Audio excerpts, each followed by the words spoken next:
Bapak Ibu anggota yang saya hormati, saya coba mereview tanggapan-tanggapan dari Bapak Ibu semua. Pertama barangkali dari Pak Sumai dan Pak Sarul Aidi tadi, ya, terkait dengan pengutamaan pengusaha lokal dan blacklist orang.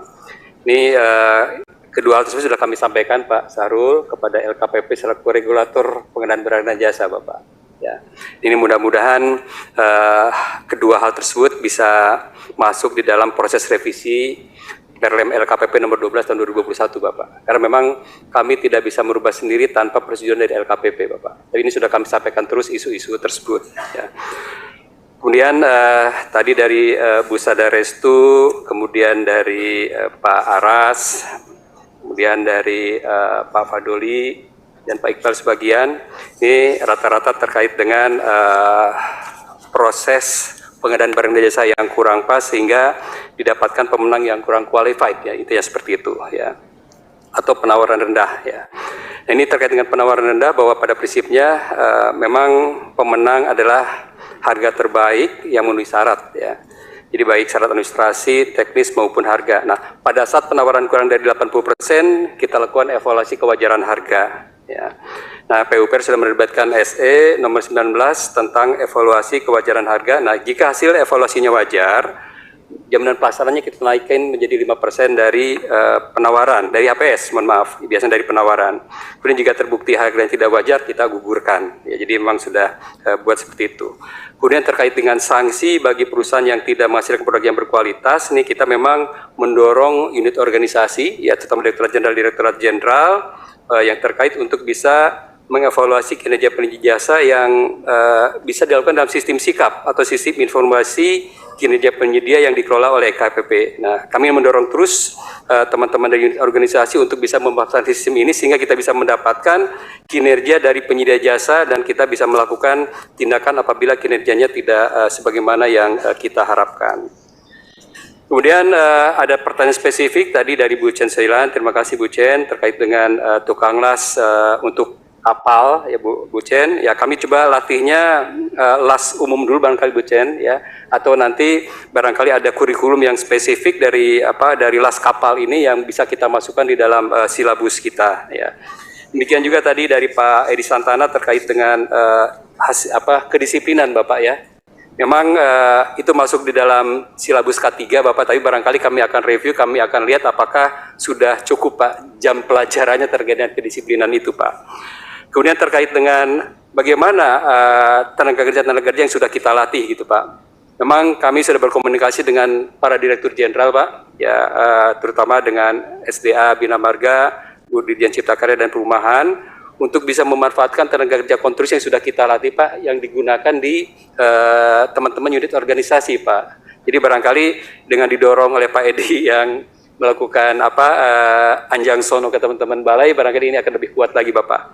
Jadi kami akan menyurati kepada teman-teman Direktorat Jenderal untuk bisa memanfaatkan tenaga kerja konstruksi yang bersertifikat yang sudah kita latih, yang insya Allah dengan kita menggunakan hal tersebut akan didapatkan hasil yang lebih baik. Kemudian terkait dengan tenaga kerja konstruksi juga yang tadi disampaikan oleh Pak Wakil, Pak Iqbal, Pak. Jadi izin Bapak bahwa sementara kami menggunakan SBM yang ada Bapak. Ya, tetapi kami sedang mengajukan Kementerian Keuangan untuk membuat SBML khusus Pak, sehingga transportnya ini bisa lebih membaik Pak.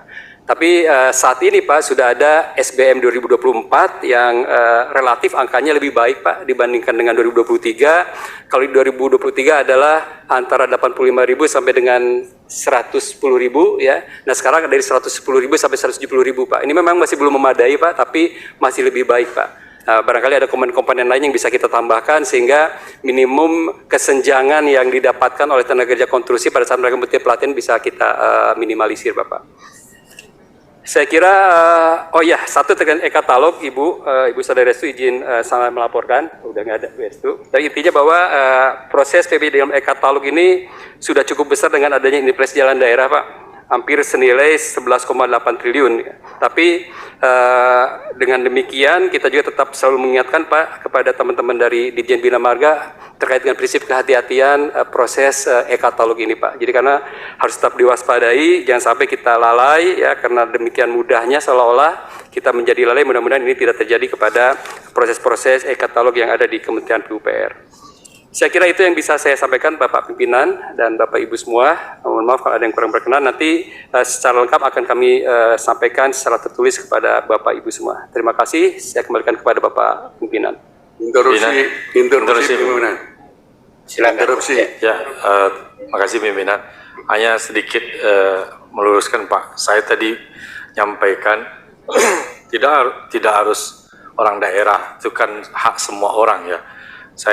Yang saya ingin luruskan bahwasanya jangan ada ucapan dan ungkapan dari kepala balai untuk rasis. Kalau ada satu orang kontraktor yang tidak beres, jangan bawa-bawa daerahnya. Kalau dia tidak beres, tidak becus, blacklist. Makanya saya bilang blacklist orangnya, yang blacklist perusahaannya. Tapi jangan bawa-bawa daerah begitu. Karena orang kontraktornya dari daerah kemudian dia katakan tidak boleh, pokoknya jangan kasih proyek sama orang dari Kampar, itu tidak boleh itu. Apalagi muncul dari seorang pejabat di kementerian, itu tidak boleh. Kita ini Bhinneka Tunggal Ika, siapa saja boleh untuk mendapatkan proyek itu.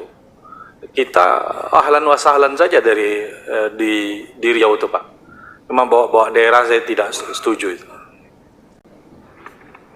Izin Bapak Pimpinan, mohon maaf Pak, saya terlibat Bapak untuk mengomentari Bapak. Jadi intinya barangkali terhadap laporan Bapak, terima kasih Bapak. Nanti akan segera kami panggil Pak Kepala Balainya. Kalau perlu saya meminta maaf kepada Bapak Pak sekarang ya, atas ucapan yang kurang pas ya Pak ya. Segera akan kami tindak lanjut sehingga aturan berlaku Bapak. Terima kasih Pak Sadi.